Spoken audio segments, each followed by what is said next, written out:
Hello दोस्तों, UCO वाला channel में आपका स्वागत है। दोस्तों, आइए देख लेते हैं। हम लोग दोस्त अकबर के बारे में देख रहे थे। तो पिछली क्लास में हम लोग अकबर की प्रारंभिक जीवन देखे थे। तो अब आइए देख लेते हैं अकबर की प्रमुख विजय और उसके शासनकाल में हुए प्रमुख विद्रोहों के बारे में देख लेते हैं दोस्त। तो हम लोग यूपी टीजीटी पीजीटी एलटीजीआईसी प्रवक्ता के सीरीज के अंतर्गत हम लोग मुगल साम्राज्य देख रहे हैं दोस्त। मुगल साम्राज्य के अंतर्गत हम लोग बाबर, हुमायूं और शेरशाह सूरी को देख चुके हैं दोस्त। और हम लोग देख रहे हैं अकबर के बारे में। तो हम लोग प्रारंभिक जीवन और नई कठिनाइयाँ, ये सब सारी चीज़ें देख चुके हैं दोस्तों। अब हम लोग पार्ट 2 में देख रहे हैं अकबर की प्रमुख विजय और उसके द्वारा किए गए प्रमुख कार्यों के बारे में देखेंगे। तो आइए देख लेते हैं दक्षिण की विजय।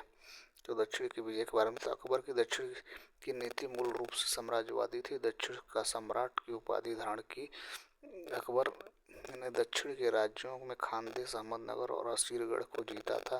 खानदेश एक प्रकार से दक्षिण का प्रवेश द्वार माना जाता था। अकबर ने 1600 ईस्वी में अहमदनगर पर अधिकार कर लिया था। अकबर ने अहमदनगर के बहादुर शाह चांद बीबी की संरक्षिका से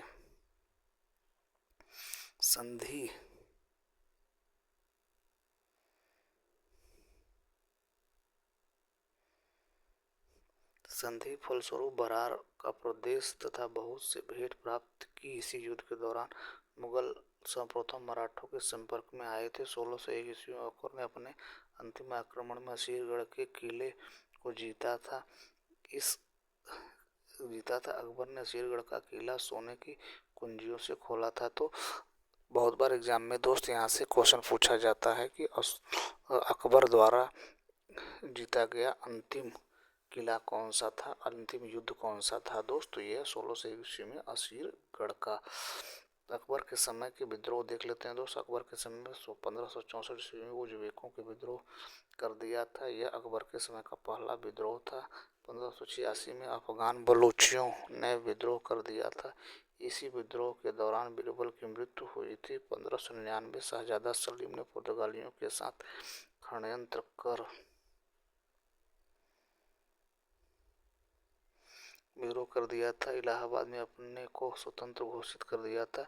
सलीम के इशारे पर ही ओरछा के बुंदेला सरदार वीर सिंह देव ने 1602 में अब्दुल फजल की हत्या कर दी। इस प्रकार 25 अक्टूबर 1605 ईस्वी में पेचिश से परेशान अकबर की मृत्यु हो गई। अकबर ने गुजरात को जीतने के बाद राजा टोडरमल को लगान व्यवस्था का उत्तराधिकारी सौंप दिया दोस्त। आगे देख लेते हैं भैया।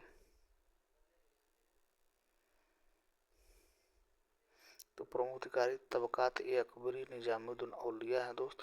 अकबरनामा शेख अल हद्दाद फैजी सरहिंदी।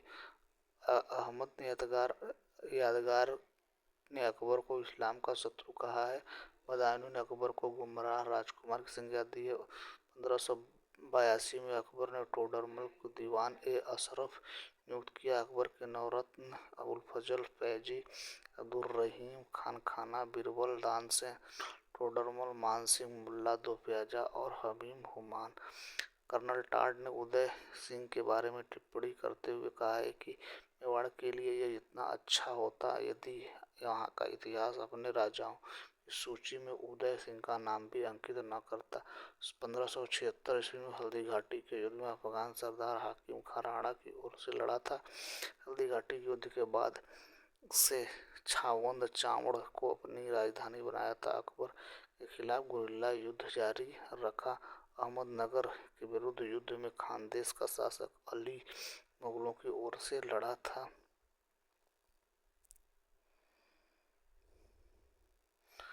अकबर की राजपूतों के प्रति नीति क्या थी दोस्तों, आइए देख लेते हैं भैया।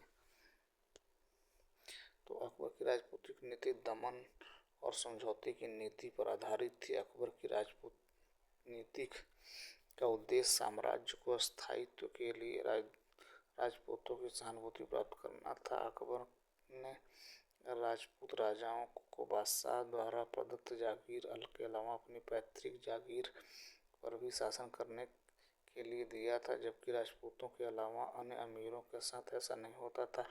अकबर एकमात्र राजपूत राजा सुरजन राय पिथौड़ा को तलवार बजाने की छूट दी गई। अकबर ने अपनी राजपूत नीति के परिणामस्वरूप 1563 में तीर्थ यात्रा कर तथा 1564 में जजिया कर को समाप्त कर दिया था। मारवाड़ के शासक मालदेव ने अपनी एक बेटी कनकाबाई का विवाह गुजरात के सुल्तान महमूद शाह तथा दूसरी बेटी लालबाई का विवाह सुर शासक इस्लाम शाह सुर के साथ किया था। अकबर ने सभी राजपूत राजाओं से स्वयं के सिक्के चलाने का अधिकार छीन लिया था तथा उसके क्षेत्रों में शाही सिक्के का प्रचलन कराया।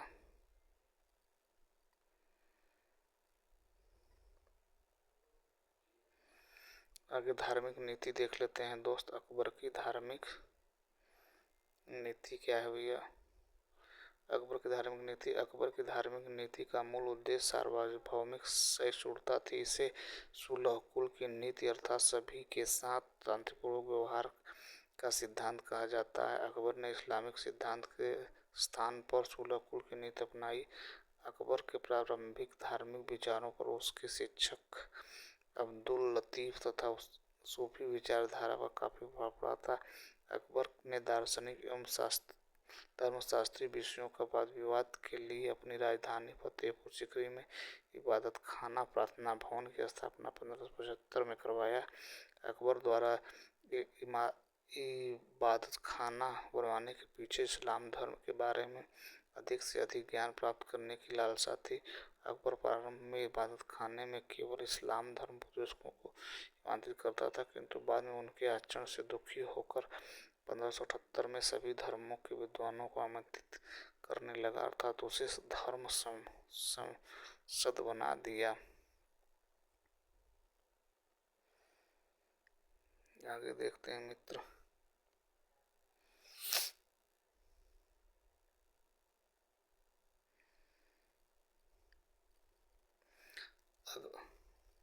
अकबर समस्त धार्मिक मामलों को अपने हाथों में लेने के लिए 1579 ईस्वी में मजहरनामा या एक घोषणा पत्र जारी किया, जिसमें उसने धर्म के मामलों में सर्वोच्च बना दिया। इस बात पर 5 उलमाओं या इस्लामिक धर्मविदों के हस्ताक्षर थे। मजहर को स्मिथ और उर्जलेहेग ने अचूक आज्ञापत्र कहा था। मजहर जारी होने के बाद अकबर ने सुल्तान ए आदिल सर इमाम ए आदिल की उपाधि धारण की।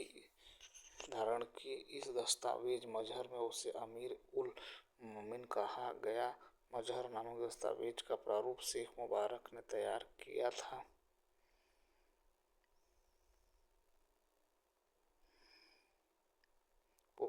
किंतु उसे जारी करने की प्रेरणा शेख मुबारक और उनके दोनों पुत्रों अबुल फजल और फैजी द्वारा दी गई थी। अकबर ने उलेमाओं के विरोध में कम करने तथा राजत्व की गरिमा बढ़ाने के लिए मजहरनामा का सिद्धांत की घोषणा की।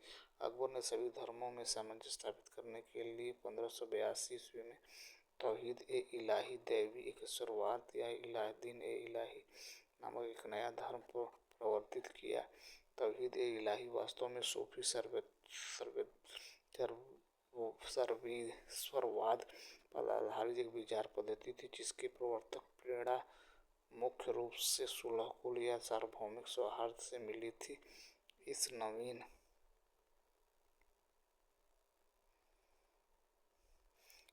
संप्रदाय इलाही का प्रधान पुरोहित अबुल फजल था। हिंदुओं में केवल महेश दास उर्फ बीरबल ने ही इसे स्वीकार किया था। इस नवीन धर्म की दीक्षा के लिए इतवार का दिन निश्चित था और इस दीक्षा के दौरान दीक्षित व्यक्ति को अकबर का प्रिय उद्घोष अल्लाहू अकबर कहना पड़ता था। जसुइट लेखक बार्टोली के दीवाने इलाही में कहा था कि यह विभिन्न तत्वों का मिश्रण है, जो अंशतः मुहम्मद के कुरान, ब्राह्मणों के धर्मग्रंथों तथा एक हद तक ईसा मसीह की इंजील से लिए गए थे।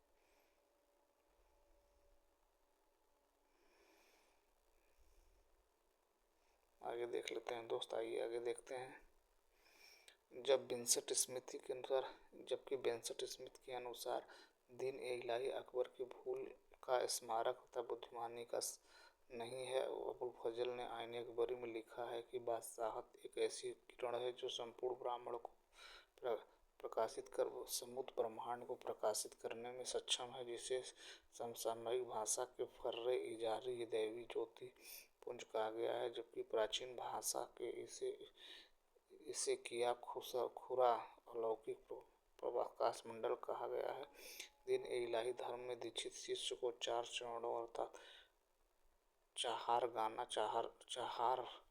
गाना इखलास को पूरा करना होता है। ये 4 चरण थे: जमीन, संपत्ति, सम्मान और धर्म। दीन-ए-इलाही एक ऐसा संप्रदाय जिसमें पारस्परिक सद्भाव सहयोग था। दीन-ए-इलाही की असफलता का मुख्य कारण तत्कालिक रूढ़िवादी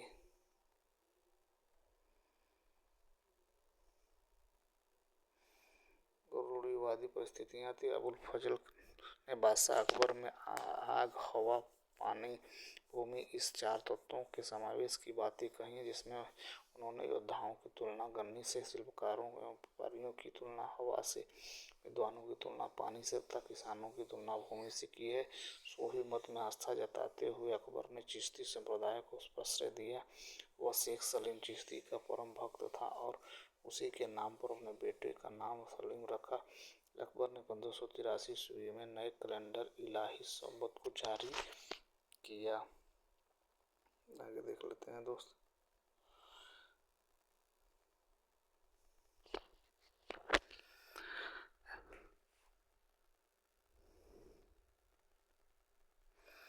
महदवी विचारों से सहानुभूति रखने के कारण अकबर ने मुल्लाओं के भारी विरोध का सामना करना पड़ा। अकबर के प्रयाग और बनारस जैसे तीर्थ स्थलों पर लगने वाले तीर्थ यात्रा कर को समाप्त कर दिया। बदायूं ने अकबर के इस्लाम विरोधी कार्यों को एक लंबी सूची तैयार की, जिसमें उसने कहा है कि 1580 ईस्वी में उसने मुसलमानों को दाढ़ी बढ़ाने की आज्ञा दी, हज यात्रा बंद करा दिया, मुस्लिम त्योहारों और रोजों पर रोक लगा दी।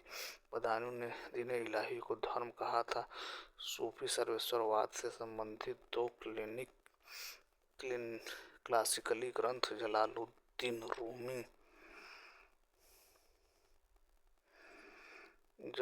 रूमी की मसनवी तथा हाफिज का दीवान अकबर की 2 मनपसंद पुस्तकें थी। 1583 ईस्वी से पहले अकबर की मुद्राओं पर कलमा और खलीफाओं का विवरण अंकित होता था, किंतु 1583 ईस्वी के बाद उस पर सूर्य और चंद्रमा की महिमा का बखान करने वाले पद्य अंकित किया जाने लगा।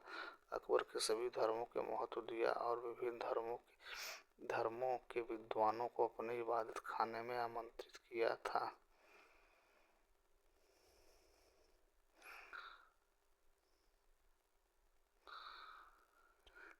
आगे देख लेते हैं भैया। आगे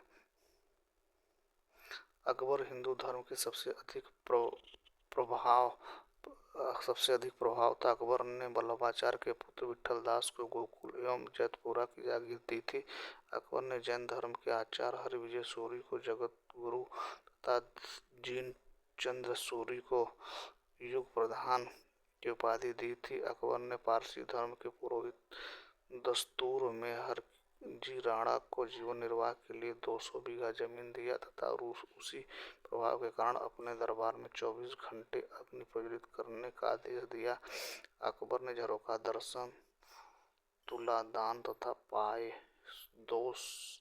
पायबोस जैसी पारसी परंपराओं को आरंभ किया।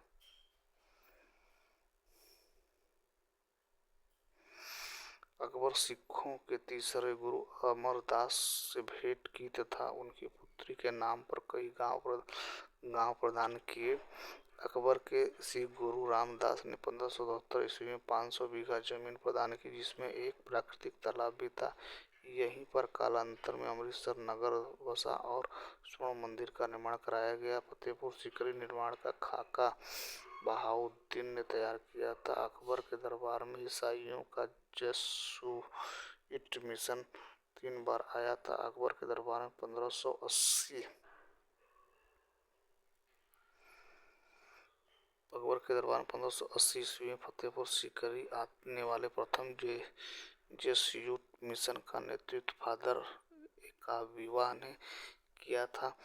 अकबर ने सती प्रथा को रोकने का प्रयास किया, विधवा विवाह को कानूनी मान्यता प्रदान की थी, शराब की बिक्री पर रोक लगाया तथा लड़के और लड़कियों की विवाह की आयु 16 और 14 वर्ष निर्धारित की गई। तो ये रहा दोस्त अकबर से महत्वपूर्ण टॉपिक जिसपे हम लोग आज डिस्कशन किए। नेक्स्ट वीडियो में फिर आपकी सेवा में हाजिर होते हैं। तब तक के लिए thank you so much for watching this video.